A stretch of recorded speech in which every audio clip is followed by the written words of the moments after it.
Olá, pessoal! Aqui é a Cláudia Simplício e hoje eu vou fazer mais uma entrevista para vocês. Hoje eu trouxe o Lorival Melo, ele que é contador, meu amigo pessoal aí desde 2013, a gente fez um curso junto. Aí eu perguntei se ele podia aí me ajudar a trazer um pouquinho de informação para vocês. Lorival, muito obrigado por estar aqui com a gente. Eu quero desde já te agradecer, parar você aí no meio do expediente, no meio do dia, para você contribuir aqui com a gente, tá bom? Ok, Cláudia. Olá, Cláudia, tudo bem? Bom, pessoal, é um prazer enorme, Cláudia, estar aqui nesse bate-papo, né, para a gente poder tirar um pouco de dúvidas aí da audiência sua, do pessoal que acompanha você. E, assim, vamos tentar desvendar um pouco desse assunto, né? O pessoal acha um pouco burocrático, tem um pouquinho de medo do assunto, né? Mas, assim, de início, pessoal, mantenha calma, fica tranquilo aí, continua conosco aqui, porque a gente vai tentar, pelo menos, mostrar uma luz para vocês nessa questão tributária, nessa questão de legalização, para poder, assim, com reflexo final, né, vocês economizarem dinheiro. Essa é a intenção nossa nesse bate-papo aqui. Mostrar oportunidades para vocês não serem pegos pela Receita Federal, não cair numa malha fina, e com certeza, né, o objetivo de cada um, economizar muito aí e aproveitar esse dinheiro para outros É objetivos. isso aí. Estamos aí junto, Claudio. Vamos lá, muito obrigado. E Loriva, conta aí pra gente um pouquinho da sua história, pra gente, antes de começar a entrar direto no que fazer mesmo, como fazer, para as pessoas te conhecerem um pouquinho melhor, quem é o Lorival, de onde você é, o que você faz exatamente. Ok, tranquilo.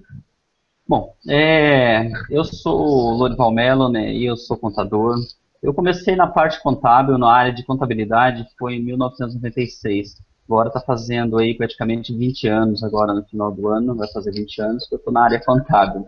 E até o final aí de 2014, eu estava como sócio de um escritório de contabilidade, onde eu estou desde o começo nesse escritório, quando eu comecei ali como funcionário, eu comecei ali como office boy, na verdade, dentro do escritório, e aí eu fui ali, assumi o departamento contábil da empresa, né, e depois eu entrei para a sociedade em 2009 e permaneci até 2014 aí como sócio do escritório, na frente ali do setor de legalização, setor de tributação, dependente em todas as situações dos clientes, né? E agora, no final de 2014, eu tomei a decisão aí de trabalhar com a parte de consultoria mais voltada ao empreendedorismo digital, essa parte em geral, né, até nas empresas offline, mas só com a parte de consultoria mesmo, mais focado na parte de legalização e de tributação. Então, eu entrei a fundo nessa parte mesmo, porque no dia a dia, o contador, no caso, acaba tendo que atender inúmeras obrigações, né? Então, só um escritório mesmo de contabilidade para ter o perfil para poder atender assim. E eu vi uma demanda muito grande que a maioria dos empreendedores, o que acontece? Eles acabam não tendo um conhecimento, aquele conhecimento que eu falo que é obrigatório o empreendedor ter. Ele não tem que saber fazer contabilidade, ele não tem que saber leis fiscais, a parte técnica. Só que todo empreendedor ele tem que conhecer um pouco das suas obrigações e dos seus direitos perante a legislação, porque mediante a isso ele vai poder tomar decisões que vai livrar ele de uma multa perante a Receita Federal, ele vai tomar decisões que ele vai poder ter uma ótima economia aí com a parte de tributação. Então, esse sou eu e estamos aí para poder ajudar o pessoal no que a gente puder, Cláudia. Pessoal, para quem me conhece um pouquinho, sabe que eu trabalho bastante com o mundo digital e, inclusive, ele se tornou do mundo digital e a gente se conheceu por isso. Porque a gente está aí nesse mundo da internet e super conectado por isso, não é mesmo, Oriva? Exatamente. E conta pra gente um pouquinho do que você acha, quais são as necessidades de um corretor ter um contador. Por que você acha que é importante para o corretor de seguros ter um profissional de contabilidade ali te auxiliando no dia a dia? Para a nossa audiência, que são aí 90% já corretores formados, ou pessoas que estão sonhando em se tornar corretores de seguro. Aqui a gente tem tanto corretor como pessoa jurídica, quanto pessoa física. O que você acha? Qual que é o papel do contador? Por que o corretor tem que ter um contador aí dando suporte? Certo. Bom, como a sua audiência está com a audiência dividida de pessoas físicas e pessoas jurídicas, eu vou fazer uma consideração geral e, assim, primeiramente eu vou colocar, né, o que o contador ele reflete para os empreendedores gerais, seja para a área de corretagem ou para qualquer nicho de mercado. Assim, hoje, mediante a legislação tributária e todas as legislações estaduais e municipais, geralmente o que fica entre o governo e os empreendedores é o contador.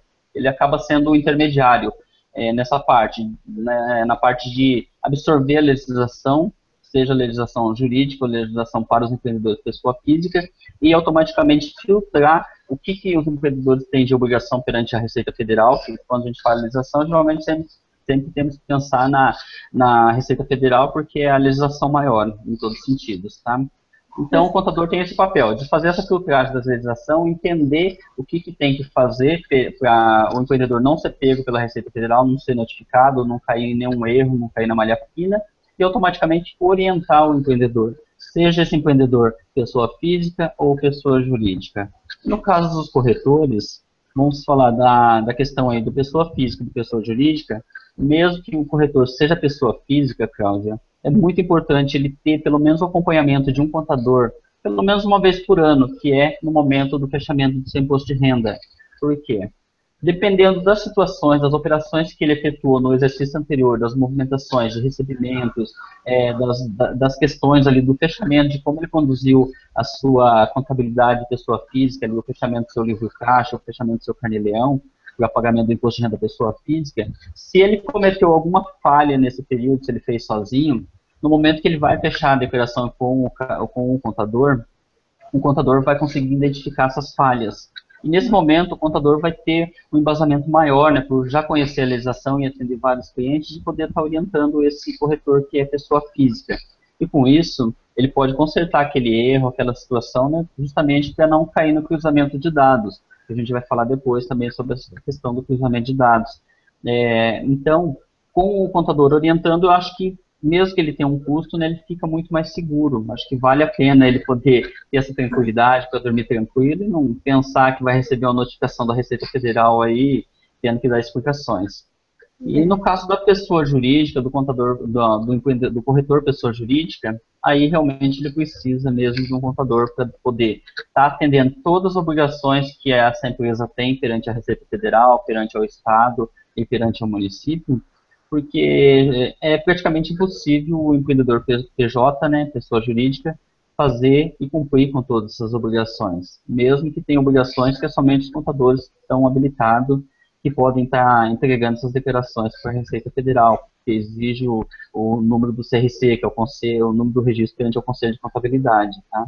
Então, o papel assim, do contador entre o empreendedor e a legislação é absorver a parte técnica, a parte chata da lei mesmo, transformar em um conteúdo que seja fácil, não técnico, e entregar para o seu cliente no caso, seja ele pessoa física ou pessoa jurídica. Esse é o papel do contador em ajudar os empreendedores e corretores.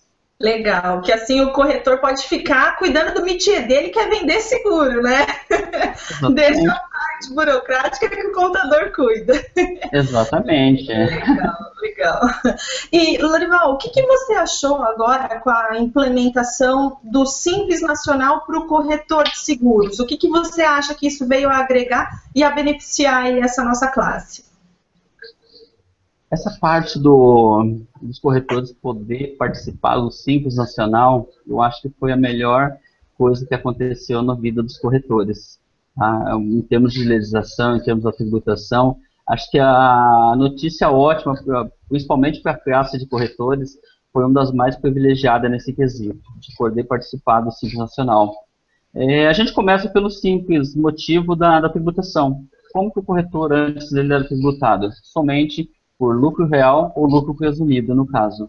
E dentro do lucro presumido, o corretor PJ, ele já pagava aí de imposto para a Receita Federal, independente do seu faturamento, se ele faturasse R$1.000 por mês, 5.000, 10.000 ou 100.000 reais, ele faturava ali, ele tinha de carga tributária, né, já direto, federal, 11,33% para a Receita Federal. Mais o ISS dependendo de cada município, né, que varia de 2% a 5%. Então a carga tributária dele seria no mínimo 13% e podendo chegar a 16%. Sem contar a parte do INSS, né, também, principalmente aquele escritório de corretagem que tem funcionários, né, então teria que recolher mais de 26% aí a título de INSS, sendo a empresa tributada pelo lucro presumido. E agora, com a chegada do Simples Nacional, eu falo que foi o maior ganho de causa aí para a classe dos corretores, porque dentro do Simples Nacional, tudo isso mudou a parte de tributação. A redução foi muito grande dos corretores. Então, hoje, se um corretor ele fatura até R$180 mil por ano, que é um faturamento razoável, a tributação dele vai ficar em 6%, somente 6%. Então, já é a metade só aí ele vai pagar menos imposto, 50%, 100% aí praticamente a menos imposto. E se esse corretor ele tem funcionários, automaticamente a parte do INSS, a parte patronal, que antes recolhia 26% sobre a folha de pagamento, dentro do Simples Nacional ele não tem que recolher nada, é zero. Então, ele pode, isso possibilita o quê? Esse escritório de corretagem, ele dá um aumento até para o seu funcionário, valorizar a mão de obra, né, o seu patrimônio humano, e com isso ele ter mão de obra qualificada, muito melhor, trabalhando, o funcionário motivado, ele trabalha melhor. Então, aquele 26%, ele não precisa nem repassar totalmente o funcionário, ele pode repassar metade, 13%, e ele ainda está no lucro, no caso. Com isso, o funcionário vai ficar muito mais feliz e tudo mais. E no final, se ele pegar o mesmo R$180 mil que ele pagava de imposto, o faturamento dele, 180 mil, que era tributado como lucro presumido a 13,33%, e agora tributar os 180 mil a 6%, a economia aí já é de alguns milhares de reais. Aí, né? Vai dar uma boa economia. Tá? Então esse foi, acho que, um ganho. Os corretores foram privilegiados agora com o Simples Nacional, e antes não tinha esse privilégio, né? Então a lei aí que entrou em vigor em foi criada em 2014, entrou em vigor agora em janeiro de 2015, eu acredito que veio para dar uma ajudada aí no setor de corretagem, e isso vai privilegiar os corretores ter um bom lucro aí a mais agora. Perfeito! É isso aí, já estava cansada de ficar pagando imposto. Era muito alto mesmo. Uma empresa que paga pelo lucro presumido, ela é assim, é injusta, né? Agora, pelo menos, o governo tentou, né, colocar no mesmo nível, o mesmo equilíbrio, todas as classes, independente de quais classes são, né, pelo menos é o mais justo, né? Não é justo um pagar 13% e ele não ter a opção de pagar tabela tipo, dentro do Simples Nacional. Agora, para pagar 13% dentro do Simples Nacional, tem que ser um escritório, uma empresa de corretagem que fatura em torno de 1.400.000. Então, se ele estiver nesse nível, aí já compensa fazer o equilíbrio, fazer uma análise, né, muito bom, do planejamento tributário. Eu tenho certeza que todo mundo que está aqui com a gente quer faturar 1.300.000 e pagar os aí compensa voltar. Exatamente. Aí geralmente está valendo a pena, né? Porque ele tem um faturamento bom. Aí a gente paga até, se quiser, um pouco a mais, não tem problema não. É isso aí. E o que você acha, Lorival, dessa questão de o corretor que é pessoa física e quer fazer um livro caixa, quer abater um pouco aí, ele ainda está indeciso naquela questão, viro pessoa jurídica por causa do Simples Nacional, fico ainda como pessoa física mais um tempo, porque eu declaro o meu livro caixa. O que você vê isso daí como benefícios ou como cuidados que eles têm que ter? Qual que você vê aí que seja o momento ideal? Certo, Jane. Assim, nessa transição de PF para PJ, no caso, geralmente eu falo que existe um fator que acaba sendo mais significante nessa decisão dele, que é o fator medo. E o que é esse fator medo? Às vezes o corretor pessoa física, ele tem aquele medo de mudar para PJ, porque às vezes como PJ ele enxerga que ele vai ter mais dificuldade para fazer a abertura da sua empresa, ele vai ter depois dificuldade para encerrar a sua empresa. Geralmente a maioria dos empreendedores, quando eles vão fazer a abertura de uma empresa, uma das perguntas que eles já fazem no primeiro contato ali mas se eu precisar encerrar minha empresa, como que faz? Todo mundo fala que fica muito caro, que é mais difícil encerrar uma empresa do que fazer a abertura de uma empresa. Então, acabou criando esse mito na mentalidade dos brasileiros, que encerrar uma empresa é muito mais difícil. do que fazer abertura de empresa. Isso gera esse impasse na hora de um empreendedor, de um corretor tomar essa decisão, e aí, às vezes, ele tem uma possibilidade de pagar menos imposto sendo pessoa jurídica, só que devido a esse mito, eu falo que é um mito, eu já vou explicar já já o porquê, então ele acaba colocando uma barreira entre ele e essa decisão que ele precisa tomar, tá? E então, muitas vezes, ele continua como pessoa física, pagando muito mais imposto, e quando fala como pessoa física, depende um pouco, né, de quanto é o faturamento dele como pessoa física, tem que ser analisado isso também, a gente vai falar já já. Agora, a questão do mito que eu falo é porque foi colocado na mente dos empreendedores aí que trabalhavam com pessoa física, que abrir uma empresa é fácil, difícil é fechar. Às vezes acontece isso mesmo, às vezes é difícil encerrar uma empresa. E quando que é difícil encerrar uma empresa? Só é difícil encerrar uma empresa quando aquele empreendedor, ele simplesmente ele deixa de pagar todos os seus impostos, ele leva a empresa mal organizada, de qualquer jeito, não entrega suas declarações, não paga nenhum tipo de imposto, e às vezes ele fica 10, 15 anos com a empresa aberta e nunca recolheu nenhum real de imposto para o governo. E realmente ele não vai ter condições de encerrar a empresa dele, vai ser difícil. Tá? Então não é que é uma coisa impossível. Se a pessoa trabalhar dentro da legalidade, ela pode dar esse passo e arriscar esse empreendedorismo aí dessa forma. Sim, é o que eu falo. A gente tem que respeitar, tem que conhecer um pouquinho da parte, os empreendedores, né, no caso os corretores, tem que conhecer um pouquinho da legislação para eles conhecerem quais são as suas obrigações perante a Receita Federal, o que eles têm que pagar de impostos mensalmente ou por ano, justamente para eles não ficarem pendentes com a Receita Federal, seja com pessoa física ou com pessoa jurídica. Se ele trabalhar com pessoa física e não pagar os seus impostos, ele também vai ter complicações perante a Receita Federal. Se ele trabalhar com pessoa jurídica, por menor que a empresa seja, por menor que seja o faturamento dele, se ele fizer os recolhimentos dos seus impostos mensalmente, conforme determina a lei, não deixando nada pendente, se um dia ele precisar fechar aquela empresa, abrir uma outra empresa, é tranquilo. Do jeito que ele abriu, do jeito que foi fácil ele fazer a abertura dessa empresa, vai ser fácil ele encerrar essa empresa. Em 30 dias aí ele consegue encerrar a empresa. Só não consegue encerrar a empresa quando o empreendedor ele acaba deixando um pouco de lado essa parte de organização, essa parte de se preocupar com os recolhimentos dos impostos. Ele acaba usando aquele dinheiro que é referente aos tributos, usando para outra finalidade e automaticamente depois a gente sabe que é difícil levantar capital assim em momentos rápidos, né, coisa rápida, capital de giro principalmente.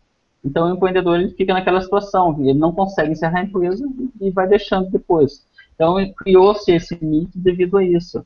Mas todo empreendedor, eu acho que ele tem que pensar, o primeiro passo é fazer o quê? Seguir o que a legislação exige dele, seja a parte tributária ou a parte de legalização. E a partir do momento que ele consegue enxergar qual que é o custo tributário dele e absorver na questão ali dos recebimentos dele mensal e já recolher aqueles impostos que é a parte do governo, então automaticamente ele não vai ter pendência nenhuma, seja com pessoa física ou com pessoa jurídica. Então a minha dica, já nesse quesito aí da parte de legalização, da parte do PF, da pessoa física que quer trabalhar com pessoa jurídica, primeira coisa, tenha em mente, crie a mentalidade que você precisa fazer o que a lei determina, que é pegar suas declarações, cumprir com as suas obrigações e, principalmente, recolher os seus impostos em dias. Feito isso, você não vai ter dor de cabeça nenhuma, tá?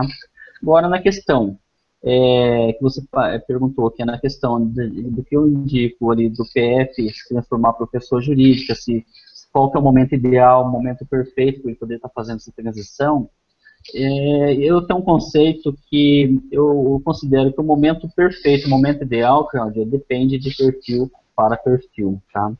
E por que eu falo isso? Porque, tipo, pode ser que o seu perfil como uma corretora de seguros seja diferente do meu perfil como um corretor de seguros que seja, ou de um outro terceiro.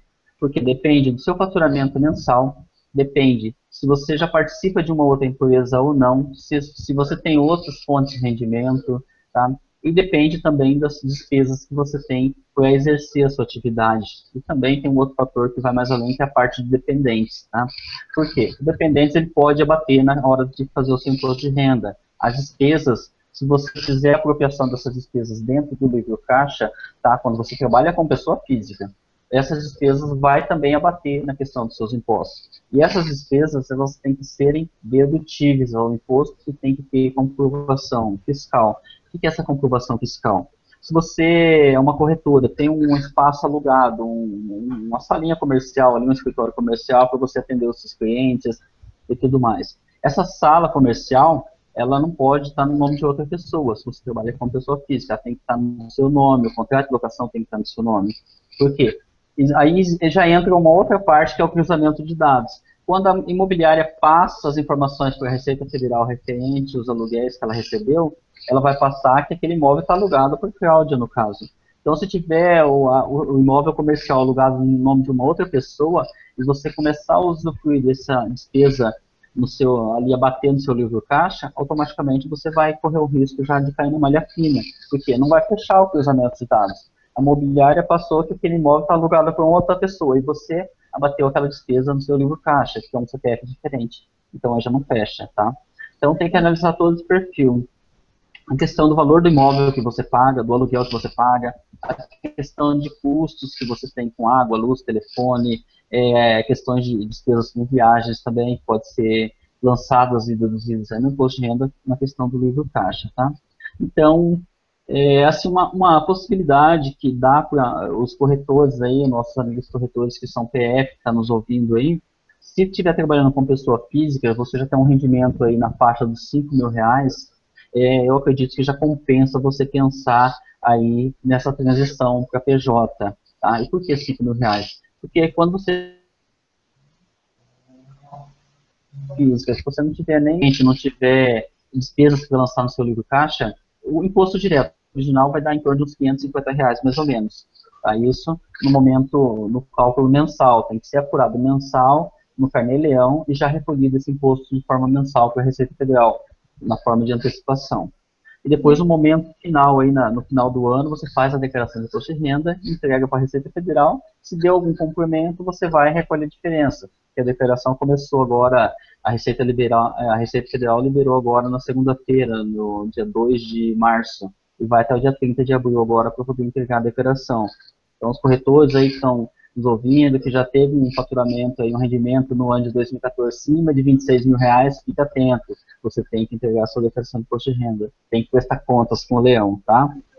Então, é isso mais ou menos, a questão do faturamento. R$ 5.000, faça uma análise. O que é essa análise, Cláudia? É fazer um planejamento tributário, fazer uma previsão ali. Se eu for pessoa jurídica, se eu for Simples Nacional, quanto que eu vou pagar de imposto dentro do Simples Nacional? Eu vou pagar 6%. R$ 300, aí já existe uma economia, porque vai dar 250, na pessoa física 550, como pessoa jurídica R$ 300.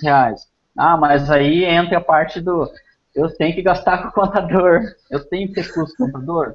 Tem que ter custo, você vai precisar de um contador. Mas aí o contador vai me cobrar um salário mínimo, vai cobrar 2 salários mínimos? Não, não é assim, tá? Um tipo de empresa aí que tem um faturamento desse, R$ 5.000, a mensalidade de um escritório de contabilidade varia muito de região para região, de escritório para escritório. Mas, vamos supor que aqui em Bauru, onde eu estou aqui localizada, uma empresa dessa ela vai pagar, tipo, menos que meio salário mais ou menos. Vai pagar uns R$ 300 por mês, tá? Mas aí eu vou empatar, não vai compensar. Pode ser que compense. Com pessoa jurídica, às vezes você consegue mais benefícios perante ao banco, já tem um capital de giro. Às vezes, se o seu faturamento em um determinado mês chegar a R$ 10.000, como pessoa física, já vai pagar em torno de R$ 2.000 de imposto. Tá? Na pessoa jurídica vai pagar R$ 600. Aí é onde entra as vantagens. Tá? Então, a minha fórmula principal, Cláudia, é que o pessoal que esteja nos ouvindo, eles procurem aí com o contador da sua cidade ou tudo mais, ou pela internet, eu não vou falar que eles vão achar as informações que é difícil localizar, tá?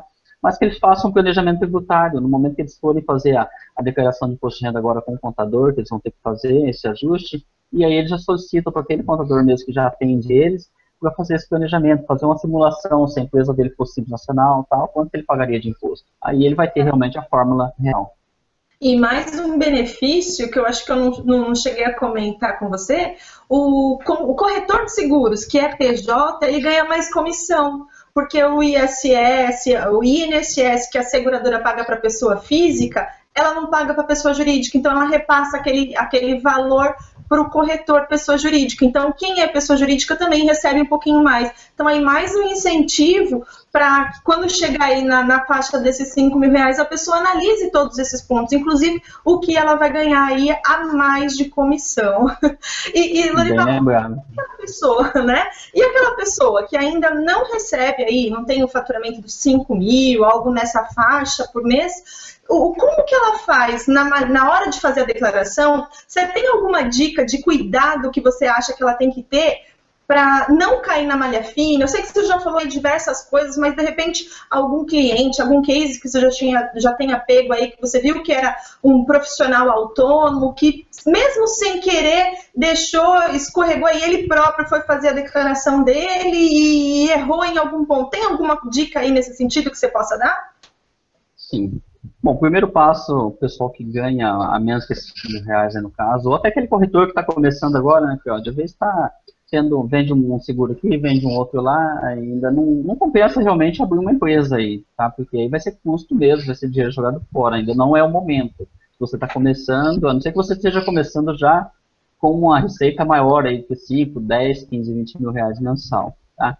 Mas, primeiro ponto, você está obrigado a prestar contas para a Receita Federal, fazer a sua declaração de imposto de renda, a partir do momento que você ganha em torno de R$ 1.800 mensal, tá? Esse é o valor que você tem que ficar atento. Ganhei mais que R$ 1.800 por mês, eu já tenho que trabalho com pessoa física, eu já tenho que dar uma olhada de como funciona a questão do Carnê-Leão, e esse valor você vai lançar dentro do Carnê-Leão, e ali ele já vai apurar se deu o imposto ou não a pagar mensalmente, tá? É mensal o imposto de renda, se ele tiver comissões recebidas ali, dependendo de outras pessoas físicas, né? Mesmo se ele receber de pessoa jurídica, no caso as corretoras, elas fazem aquele desconto, igual você citou, né? Elas já descontam diretamente das comissões dele aquele imposto de renda e mais o INSS também, que eu acredito que as corretoras descontam igual as empresas normais, que é 20%. Essa informação eu não tenho aqui. Tá? Mas pelo menos a informação, para as empresas normais é 20% que é descontado no caso de autônomos. Eu acredito que é a mesma coisa para as corretoras. Então, esses valores aí que já desconta, depois, no momento, esse corretor que é pessoa física, ele tem que lançar na sua declaração todas essas informações. Ele deve exigir da corretora o informe de rendimento e transcrever esse informe conforme foi enviado dentro da sua declaração de imposto de renda. E se ele cometer algum erro nessa parte, campos errados ou deixar campos sem lançar, isso já pode ser algo que coloca ele frente à Receita Federal, que já pode, no cruzamento de dados, não vai fechar as contas e automaticamente a Receita Federal vai saber o porquê que está errado aquilo, tá? Então, esse é um princípio. Cuidado na hora de você digitar os seus dados, tenha certeza que você está transcrevendo igual está no informe de rendimento. Não faça diferente, não coloque nada diferente. Se tiver alguma divergência no informe de rendimento, vá até a corretora, solicite para eles fazerem a retificação. Só um detalhe, quem emite para o corretor pessoa física, seguradora, a própria seguradora ela emite. A seguradora, isso. Então, a seguradora, tá? A seguradora paga os corretores, né? Tá certo? Isso. Tá? Então, nesse caso, o corretor aí que trabalha com pessoa física, ele tem que entrar em contato com a seguradora, no caso, para verificar o porquê está divergente, a forma de rendimento e tudo mais, e não simplesmente ele pegar os seus recibos e sair alterando, porque isso ele vai cair na malha fina mesmo, porque a seguradora passou as informações para a Receita Federal, e ele apresenta outras informações, não vai fechar a conta, e a conta tem que fechar com a Receita Federal, tá? Esse é um dos pontos importantes. Outro ponto importante também, se esse corretor for fazer o seu livro caixa, apropriar essas despesas do livro caixa para reduzir um pouco do imposto, o que ele tem que estar fazendo? Ele tem que ter o fundamento legal de cada despesa, igual você tem, toda despesa está no seu nome, ter documentos hábeis, tipo, se ele for abastecer um veículo para poder fazer uma viagem, atender os seus clientes, aquele combustível ele pode lançar. Só que não adianta ele ter só o cupom fiscal, ele tem que ter a nota fiscal mesmo, exige a nota fiscal com CPF, com seus dados e tudo mais, e aí você apresenta, lança essa despesa no livro caixa e deixa documentado, guarde, não joga fora, tá? Não joga fora os comprovantes seus. Por que isso? Porque a Receita Federal ela pode te notificar a qualquer momento para você prestar contas do que você fez nos últimos 5 anos, tá? O prazo que a Receita Federal tem para fiscalizar você, tanto pessoa física quanto pessoa jurídica, é de 5 anos. Então, hoje, em 2015, a Receita pode voltar o quê? Lá em 2010, o que você fez em 2010. E aí, está preparado? Tem toda a documentação, pagou todos os impostos certinho, aí que tem que tomar cuidado nessa parte. E o que você faz hoje, em 2015, a Receita pode fiscalizar até 2020. Então, tem que ficar atento a essas questões. Porque, às vezes, tem muitos, tanto faz empreendedores, pessoa física ou PJ, né? Às vezes, acaba de pagar aquela despesa lá e já arquiva no lixo.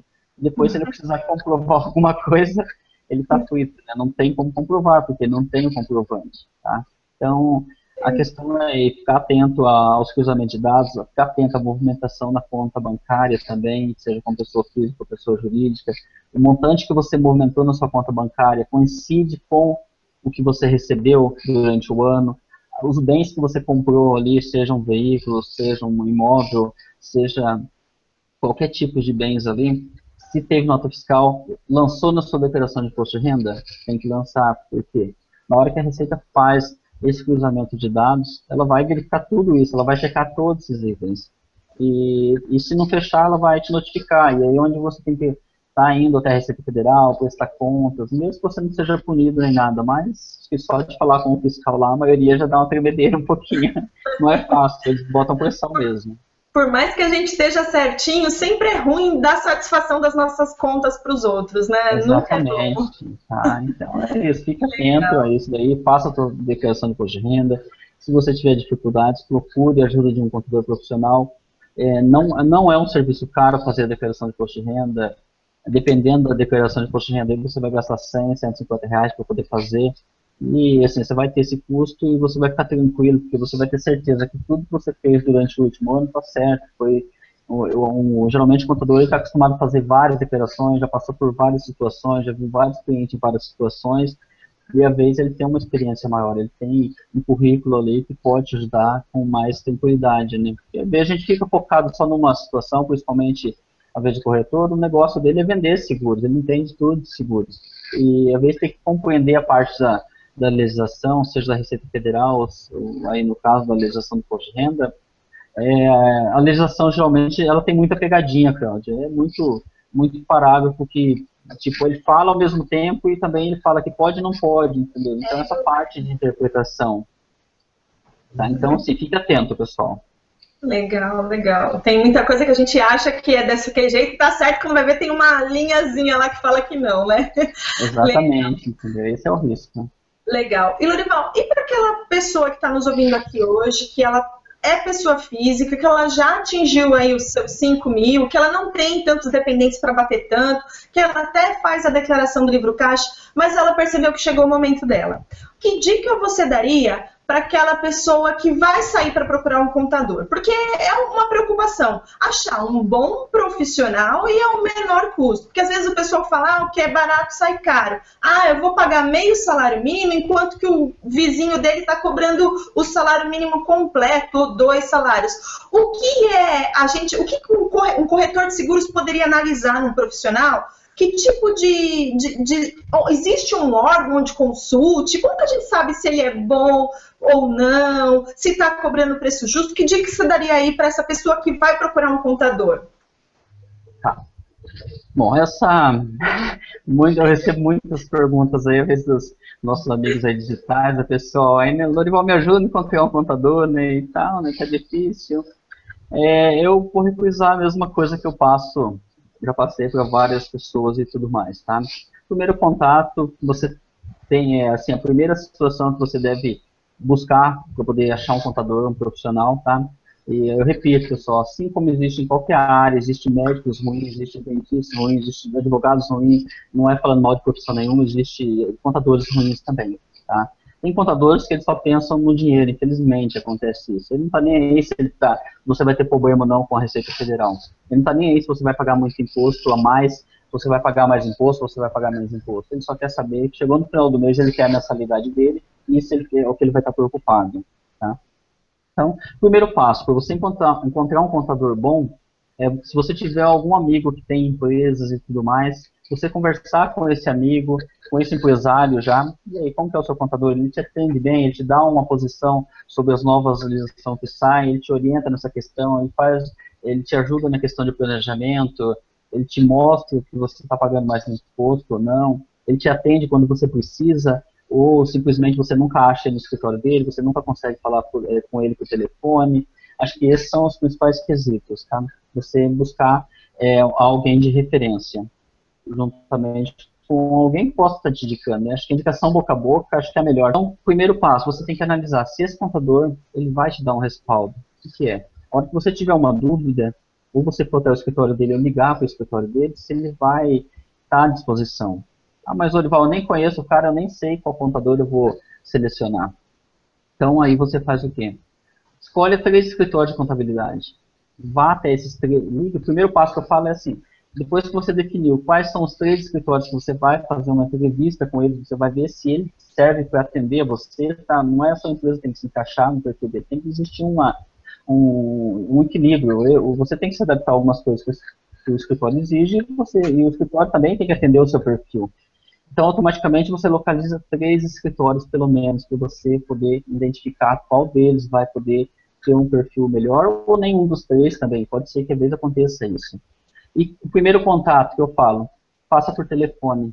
Primeiro contato. Porque se o cara te atender mal na primeira ligação, eu acho que você não vai querer insistir, né? Então, o primeiro contato é via telefone, porque às vezes você vai pessoalmente, aí ele vai, às vezes, tipo, identificar o seu perfil, ver se você tem condição de pagar o que ele quer ou não, e acontece isso.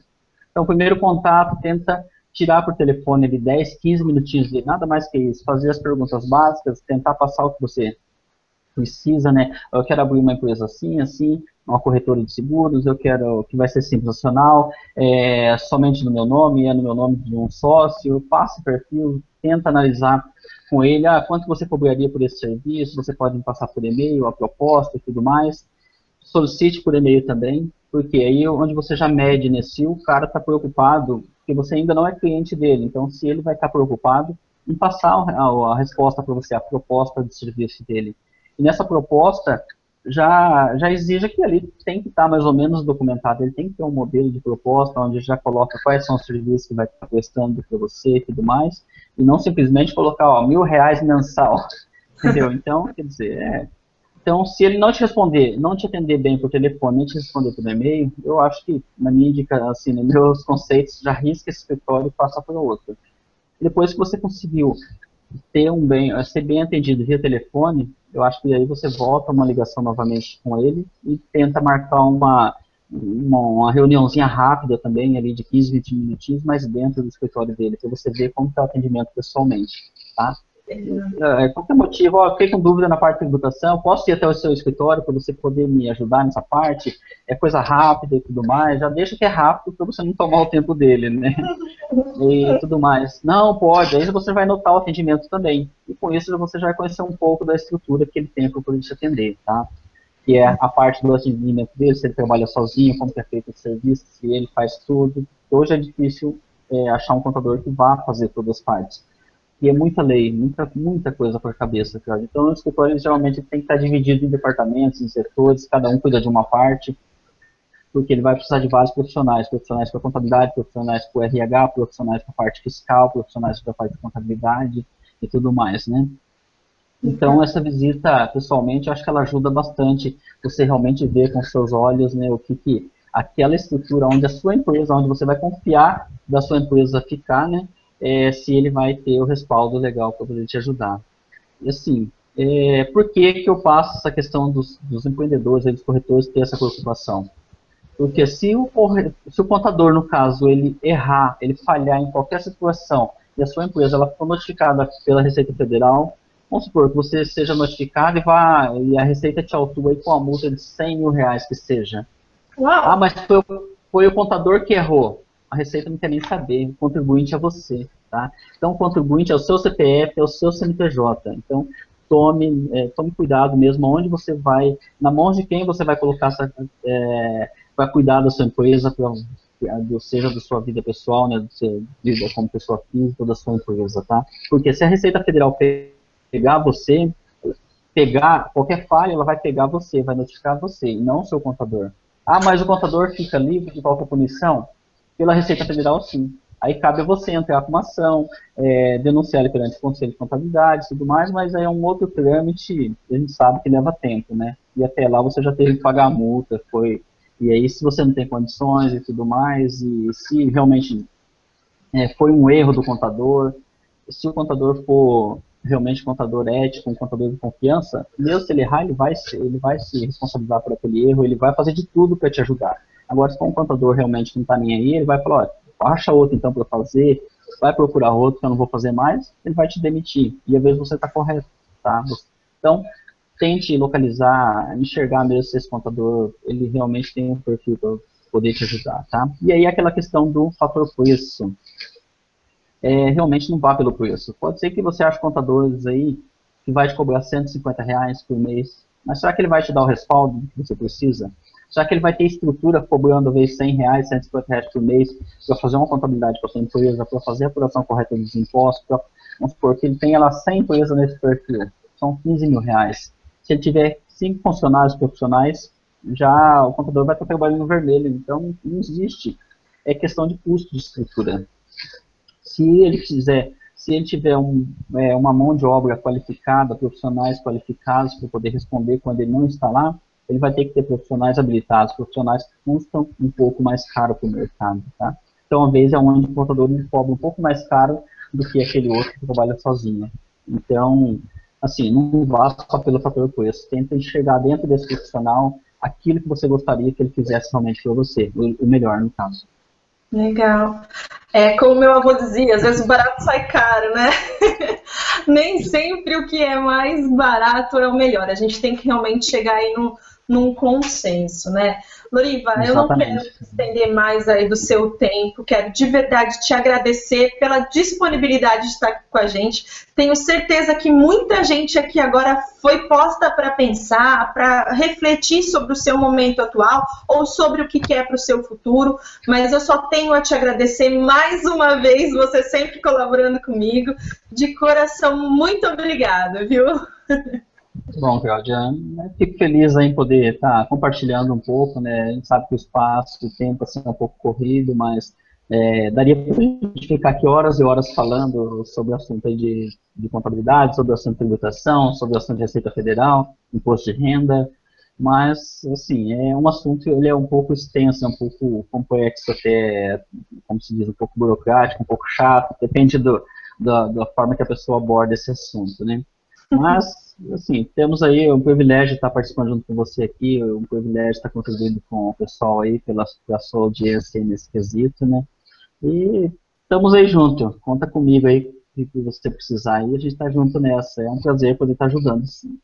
Legal, muito obrigada novamente. E você que está nos ouvindo pela primeira vez, se chegou aí, está vendo essa entrevista com o Lorival, se você quer ter mais conteúdos, mais acesso a mais informações sobre o mundo de corretora de seguros, aqui embaixo a gente tem um campo onde você pode se inscrever para a nossa lista VIP. Clica aqui embaixo, coloca o seu e-mail e confirma que você vai estar sendo direcionado para uma página onde você vai estar recebendo novos conteúdos e eu sempre estou mandando novas informações, mandando aí sempre coisas novas, tá certo? Muito obrigada, um abraço e tchau, tchau. Um abração, pessoal. Tchau, tchau.